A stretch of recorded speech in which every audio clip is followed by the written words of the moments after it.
Ladies and gentlemen, boys and girls, fakers, bakers, and history makers, welcome along to the Joe Spivey YouTube channel where we discuss books and little else. And welcome back to another of my bookshelf tours. You join me on a curious day here in the north of England because to the naked eye outside it looks a blissful winter's morning, really, a peerless temperature. It's really rather nice. And yet the national news agencies, upon us waking this morning, issued us with, I think, nothing short, just short of about 300 flood warnings for various parts of the country, including sort of East Yorkshire, which is where I happily reside. So it's really bizarre. If you do happen to, and yet there are no, that's not manifesting outside at all whatsoever. So if you do find some sort of a biblical gushing come through at the, at any point, if somehow you see the pipes bursting and everything, all of my rubber ducks and all of my dermatological ointments from the bathroom come floating through, then you know why. But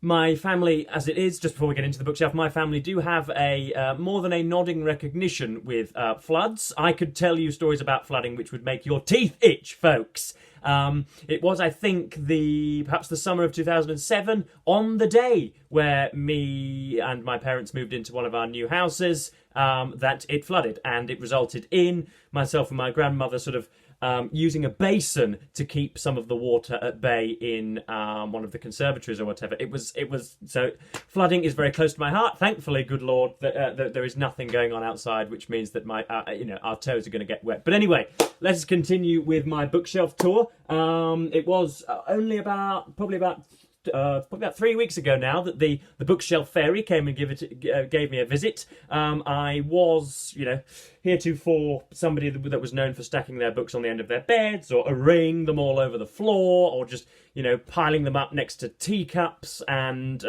if I could, dotting them or anywhere, absolutely anywhere. And so it's been nice to actually have something that resembles some sort of orderly organisation of books. Bookshelves are, though, however, much like that sort of 30 or 40-year-old bicycle that you have in your garage, the one that's with a reddened chain, reddened with rust, that hasn't been moved for 30 or 40 years. And the moment you even the moment you even loosen the skewer or try to take the cassette off or do an inner tube, or, the moment you move one part, because everything else is entirely dependent upon the rigidity of that one part, 28 things suddenly fall to bits. And if you move one book out of here, everything collapses and the orderliness goes. But such is, 'twas ever thus. So anyway, let us begin.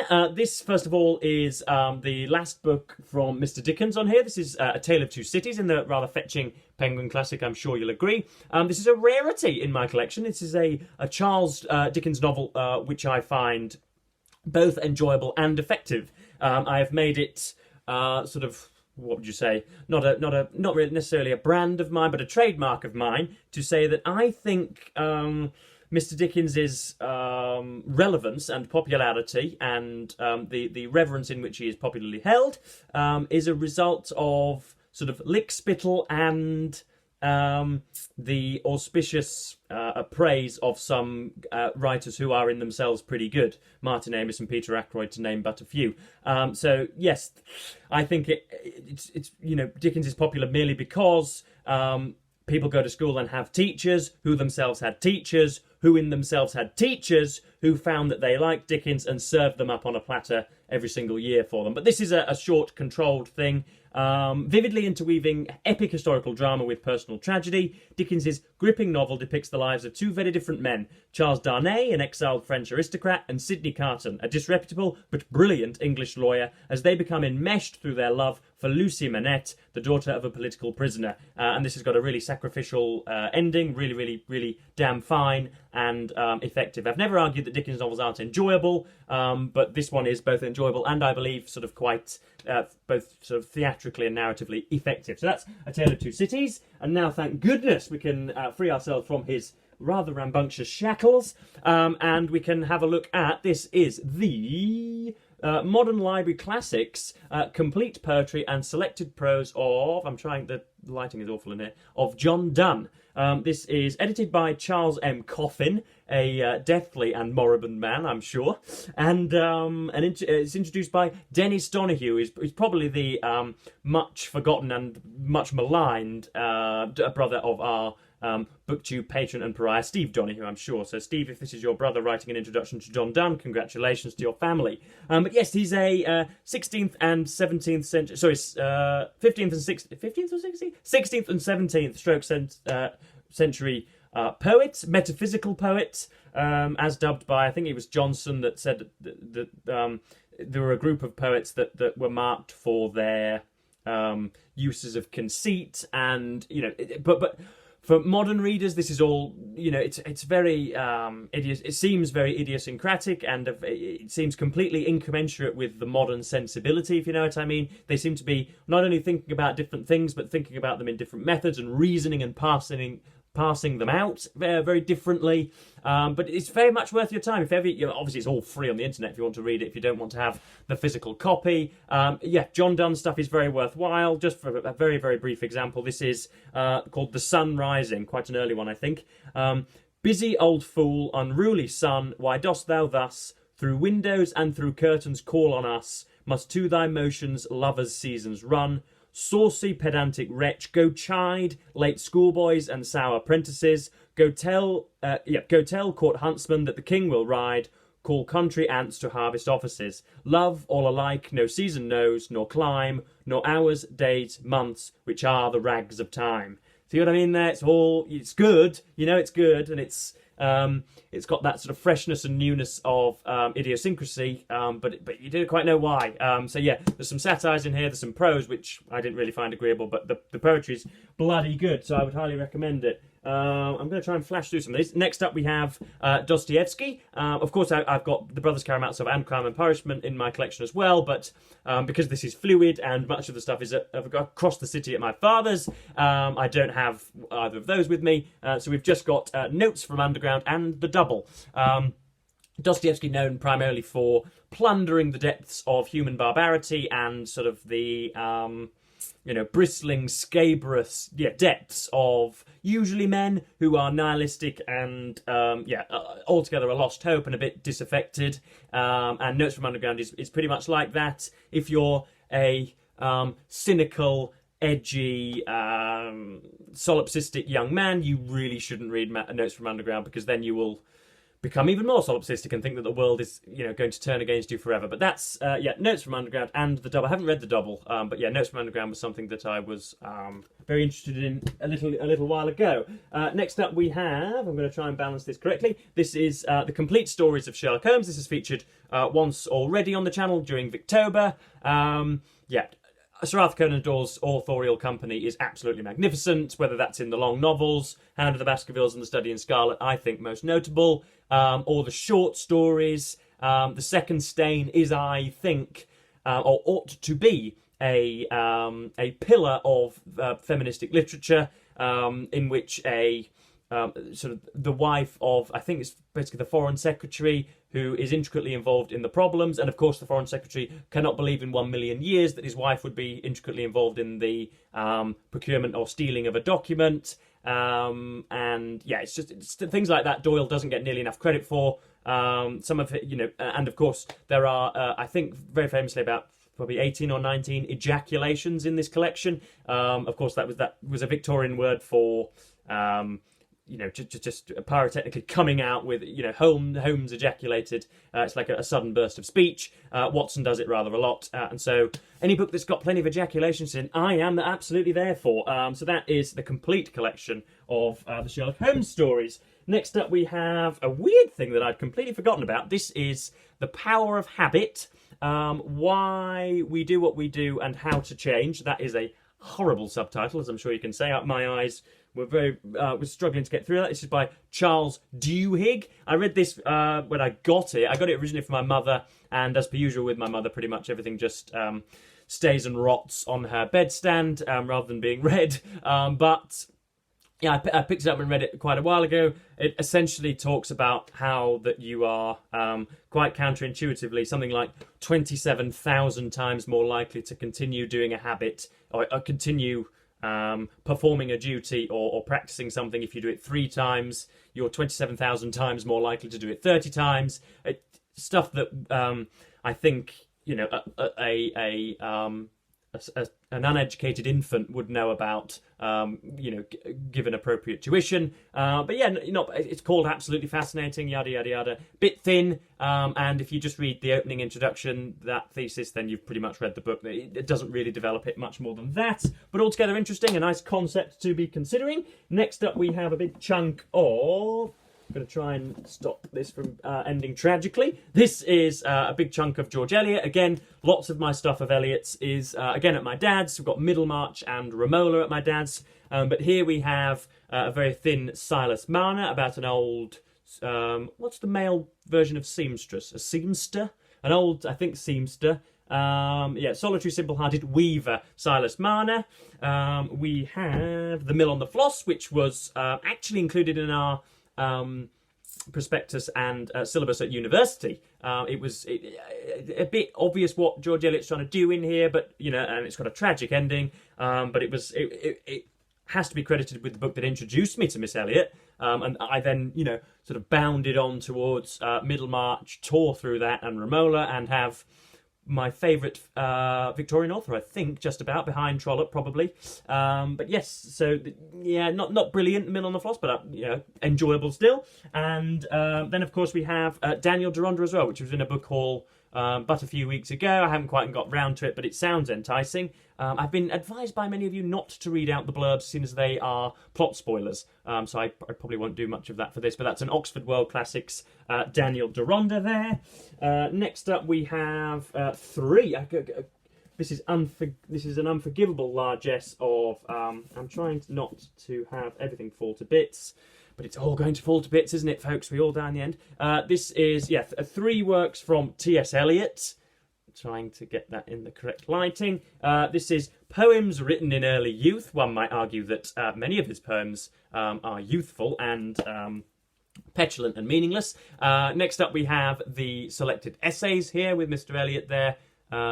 He's about to smirk there, isn't he? I think it's positive. He's trying to act very in possession of some really galling and quite significant facts, but he's obviously got none in his head.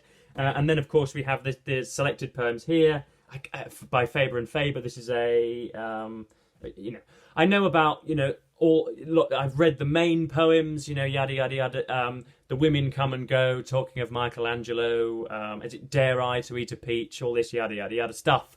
I think that's from Alfred J. Prufrock. Again, that was assigned to us at university, and it was amazing to see how a university professor with probably about 40 years experience in his profession, who reads probably for 26 hours a day, and about 15 or 16 very, very capable adolescents at a Russell Group University in Britain could pore over at the Alfred J. Prufrock and really get our magnifying glasses out and discuss it and talk it over and deliberate everything.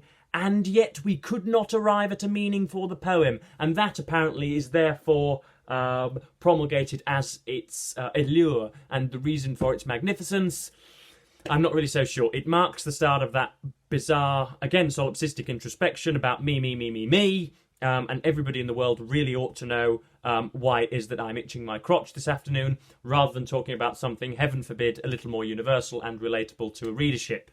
But yeah, I haven't really... The essays really did confirm my dislike or disapproval of Mr. Eliot, because they seemed to me to be wittingly complicated and sort of vacillating, and just altogether unreadable a little bit. It wasn't a very hospitable readerly atmosphere to be in. But yes, we're going to go through two more of these books just to save the entire world collapsing, and we shall save much more for another date.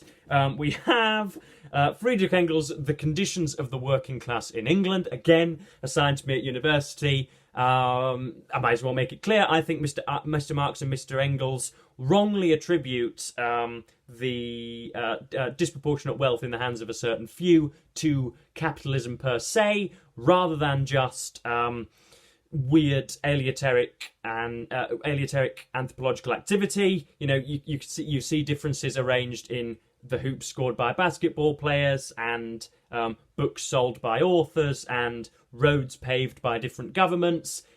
They assign, I think wrongly, inequality and depravity on behalf of the poor solely to capitalism in this. Engels goes, the reason it was put to me in university was because Engels trots around Manchester and talks to all sorts of paupers and proles. And yeah, I'm sure it's got some good things in it, but I remember this was a time when I didn't read nearly as much as I did now, even though I was at university studying English literature as an undergraduate. And it bored me to tears, folks. Bored me to tears. It's not adventurous language. It's not. Again, it's just inhospitable. It shows very little care for the people reading it, aside from the actual identity of the pamphleteer. And obviously he's an adjunct to Mr. Marx and was a great friend of his, I believe, or a business partner, yada yada yada, and worked with him. But yeah, not inspiring, not stirring, and something very much to be closed, I think. And then finally for this section we have The Sports Gene by David Epstein, a controversial surname even at the best of times. Talent, Practice, and the Truth About Success. So this is a really, really great book, folks. This sort of concentrates on that 2 or 3% swing between people who are sort of quite naturally gifted and given to commitment and do all the training and have all the equipment and familial support possible, and yet can't quite make it to the top. And you have those statistical outliers: Usain Bolt in running, goodness me, Messi and Ronaldo in football, Tom Brady in American football. I should very much like you guys to crowdfund my ability to write a biography of Mr. Brady. I think he's easily one of the most interesting sportsmen ever to have, laced up some boots. And Christ, who else? Donald Bradman in cricket, yada yada yada. It's that sort of that weird sort of innate difference between very, very, very, very good sportsmen and the people whose names survive, into the centuries, and having been a sort of aspiring professional cyclist myself, and having completely spilled my guts out on some climbs in Britain and abroad. I know that unfortunately I was one of those 98% of committed and pretty talented and very, very conscientious and dutiful sportsmen who did all their practice trials and did all the mileage and was well fueled and got my nutrition down and had a £10,000 bike and had all the support necessary. Everything was in line, and yet here was a gentleman who was riding in front of me who could, at the turn of a heel or the click of a finger, just sort of bound off, just absolutely gallop off like the proverbial, and to a victory. They're people that seem almost preternaturally brilliant at what they do, and that Babe Ruth, yada. I'm trying to think of more people. Muhammad Ali, probably, or something like that. People who do not have to try nearly as hard to be as good as the average, and when they do try hard, heaven forbid, they're excellent. So that's The Sports Gene, and it is a really wonderful book, nice and short. And so, I recommend it if you get your hands on it. It's David Epstein, The Talent, Practice, and the Truth About Success. But I think we better conclude there, folks. I try and cap my videos at around about 20 minutes so that you all don't get, fall asleep, frankly. So, yes, we've got another half to do. I think that pretty much marks halfway through my bookshelf. Hopefully you're enjoying it. Please do leave some comments, hopefully some disagreeable comments about the controversial assertions that I've made in this video, as per usual. But yes, again, many hundreds of you are coming at an alarmingly quick rate to this YouTube channel, so thanks ever so much for that. And yes, be sure to also, I posted the other day a prompt about a Q&A. I've got about, I think, 25-30 questions, so that should probably be enough for 2 videos. If you've got any more, then now is the time, because it'll be ages and ages and ages before I do a Q&A again. But yes, that pretty much concludes today, folks. So thanks ever so much for watching BookTube, and goodbye.